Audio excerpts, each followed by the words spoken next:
Pertama-tama, perkenalkan, namaku adalah Vela Rimelta. Aku adalah mahasiswa PMM Batch 4 di Universitas Fajar. Aku berasal dari Institut Seni Indonesia Padang Panjang Prodi Pariwisata. Pada tanggal 6 April 2024, mahasiswa PMM telah melakukan kegiatan modul Nusantara Refleksi 3 yang dilakukan di Universitas Fajar dengan narasumber Bapak Andi Ibrahim Yunus, STMT, sebagai dosen modul Nusantara kelompok Lamado Kelem. Kalangan masyarakat Bugis, Lagaligo dikenal dengan sebutan lain Surek Saleang, Surek Galigo, atau Bicarana, Suari Gading. Merupakan sebuah kitab yang dianggap suci oleh masyarakat Luwu. Masa lampau, kesakralannya hingga kini masih diyakini. Naskah Lagaligo semula berserakan di rumah-rumah warga di berbagai kampung di Sulawesi Selatan. Berupa tulisan di daun lontar seringkali digunakan warga sebagai mantra-mantra. Naskah dikumpulkan mates dari kampung ke kampung, dari rumah ke rumah. Saat itu, mates, misionaris dari Lembaga Alkitab Kerajaan Belanda sedang mempelajari bahasa dan sastra Bugis guna membuat Injil berbahasa Bugis.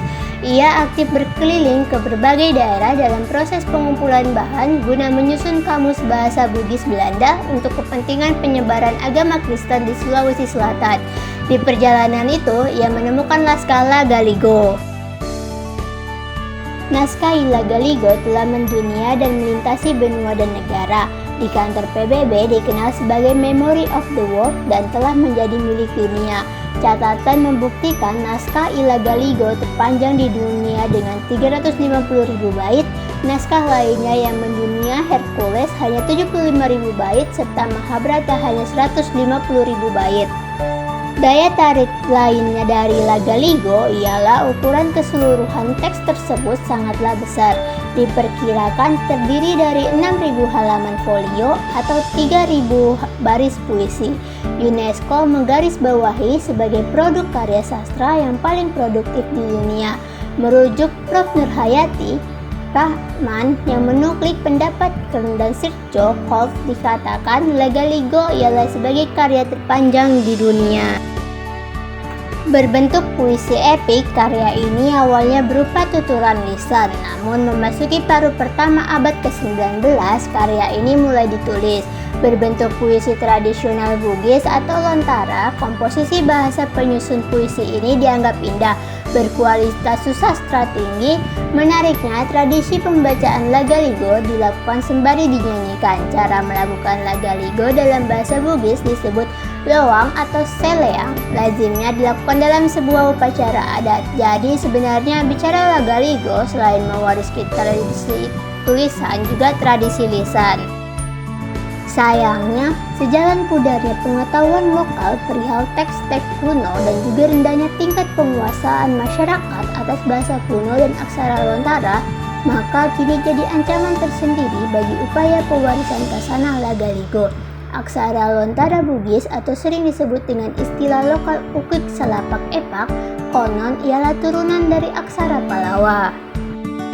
Mungkin karena di masa lalu proses pelestarian naskah-naskah lontara dan Lagaligo itu baik lisan maupun tulisan secara tradisional cenderung hanya dilakukan oleh keberadaan bisu yang mengembang fungsi kependataan agama lokal Bugis.